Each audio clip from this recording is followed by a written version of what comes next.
大家好，今日係錄片時間，2026年1月19號星期一。咁我喺介紹我嘅股票 stock pick 之前呢，就想同大家睇一睇呢個股票嘅 sector。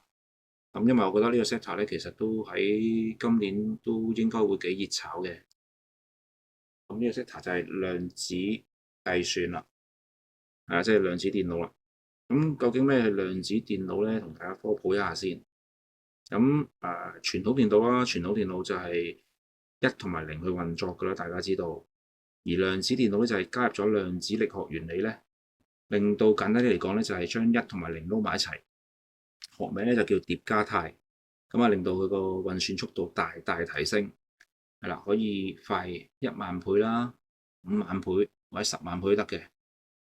咁好咯，咁喺其實2019年咧，幾年前咧就已經有一個突破啦，喺量子電腦裏邊嚟講，就係 Google 自己研發嘅量子電腦咧，用咗200秒嘅啫，200秒就已經可以運算到呢個普通傳統電腦要運算1萬年嘅任務啦，已經完成咗啦，可以。所以其實雖然呢個只不過係一個實驗嘅案例啦，實驗嘅性質啦。咁但係都可以睇到咧，其實量子電腦嗰個運算嘅力量咧，運算嘅速度咧，其實都好誇張，可以去到好快。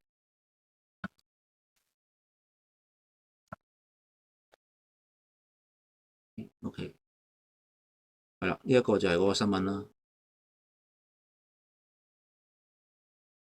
咁其實咧，量子電腦到而家呢一刻咧，都仲未研發到嘅。咁其實最大嘅咧，最大嘅就係有啲難題咧，就係未克服到啦，就係佢嘅穩定性。咁呢個技術困難咧，其實都係好多嘥咗好多時間啦，好多錢去做，都仲未研究到點樣去解決。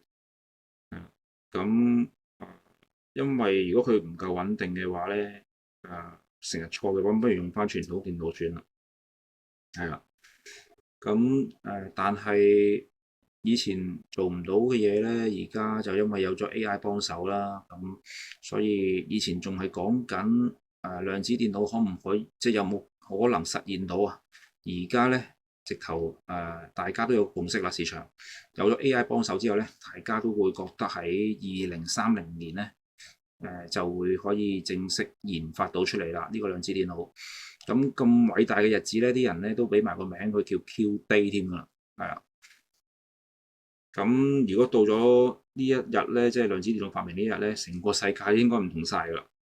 咁點樣唔同咧？咁即係我個人覺得咧，發明咗量子電腦之後咧，會有以下呢個係啦，呢個嗰個新聞啦，即係發明咗量子電腦會有以下呢3個領域咧，會好有得着嘅，好大貢獻嘅會有。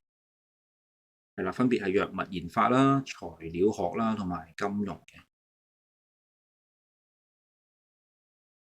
係啦，好，咁喺藥物研發個方面咧，其實即係好難嘅事啦。一啲創新藥大家都知道，甚至乎美國咧有啲藥企咧投咗幾百億去研發啲新藥咧，對到最後都可能係炒粉嘅。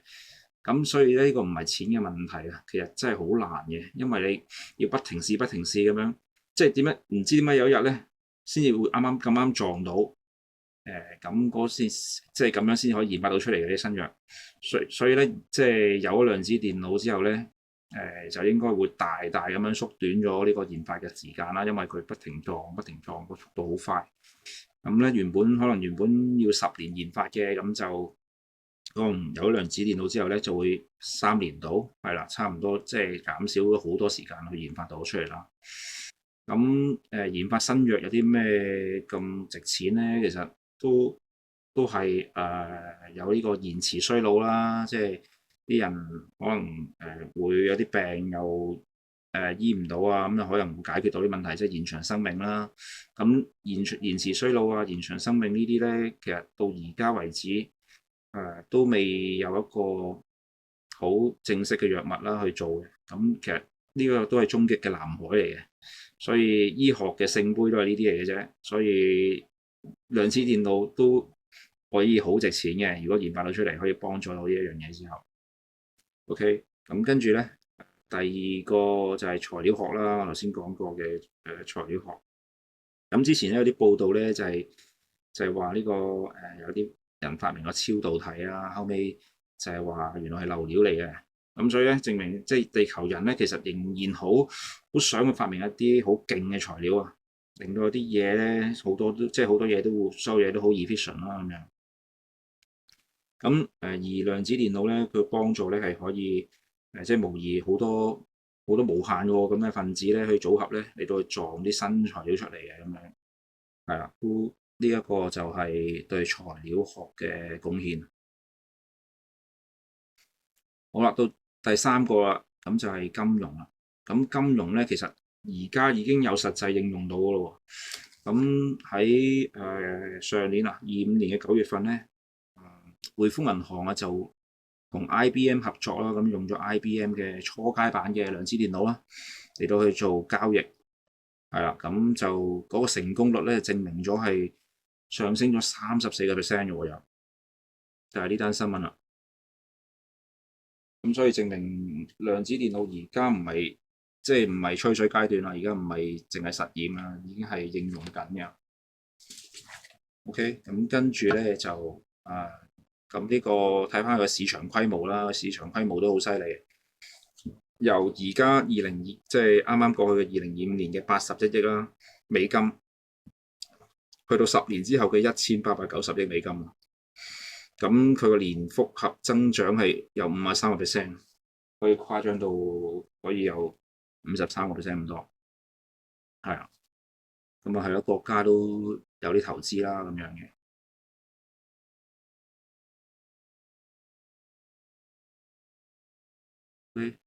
咁係啦，我究竟揀咩股票咧？又開估啦，就係呢個 IBM 啦。今年我嘅重點嘅股票就係 IBM。咁佢嗰個股價咧，IBM 其實曾經都墮落過咁有10年啦。陣間會 show 個圖表出嚟俾大家睇，最後會有圖表啦。咁即係之前仲講話股神巴菲特都要止蝕嘅股票，係啦。咁最近咧其實走勢轉好咗好多嘅。好啦，咁量子電腦嘅其實咧佢有四個渠道嘅。咁呢四個渠道咧，即係每個渠道都有人用嘅。睇下先，呢個 IBM 就係屬於超導嘅渠道啦，咁樣。咁但係咧，呢四個唔同嘅渠道咧，到而家都仲未去到彼岸嘅。咁即係大家仲鬥緊邊個技術到先嘅啫。係啦。咁我點樣揀 IBM 咧？咁都講下先啦，就係佢嗰個市佔率啦，喺超導嘅市佔率咧，都已經係第一㗎啦，48%。咁同埋佢已經接咗嘅關於量子業務嘅訂單咧，有成10億美金。10億美金聽落好似好少咁，但係其實咧佢就即係喺呢一個量子業務嗰個行業嚟講咧，係都係好犀利嘅，因為佢你 EonQ 啊嗰啲 D-Wave 啊嗰啲加埋咧都嘅總和都唔夠佢多，係啦。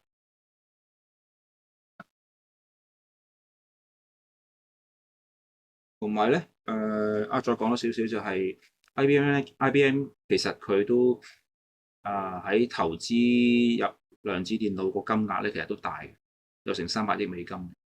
咁係 for 呢個量子電腦個 part 㗎。咁所以其實冇乜企業咧嘅 R&D 係多過佢嘅。咁可想而知咧，都睇得出佢嗰個野心啦，喺呢個量子計算呢個領域咧，好大野心。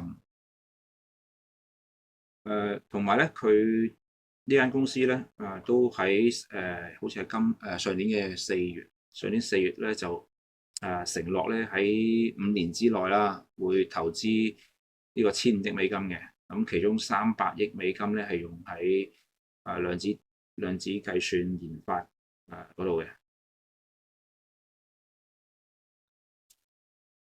同埋佢嗰個係啦，有自家嘅作業系統啦，即係譬如好似 Apple 佢有翻佢自己嘅 iOS 咁樣，係啦，咁就相對比較穩定啦。跟住睇翻佢個業務咧，其實都近期嘅業務都係增長緊嘅，即係關於量子業務。嘅金額咧、訂單啦嗰啲都係增長緊，增長得唔錯添嘅。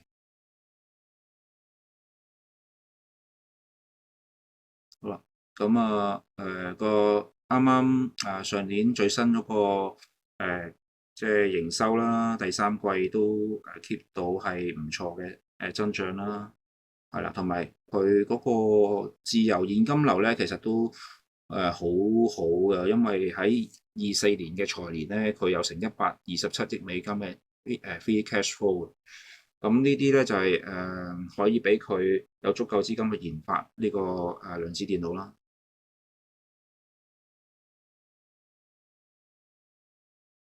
呢就係個財務報表啦，咁我唔多講，去之後再睇翻。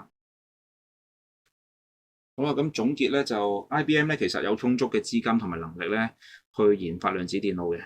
咁喺技術上面咧，佢都佔咗好大嘅優勢啦，即係競爭優勢都好大。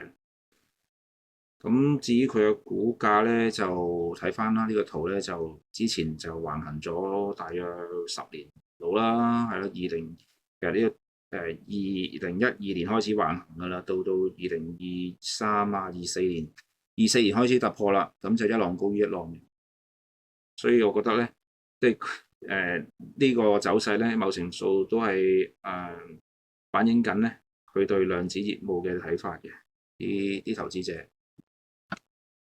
OK，咁嘅介紹就係到咁多啦，好多謝大家。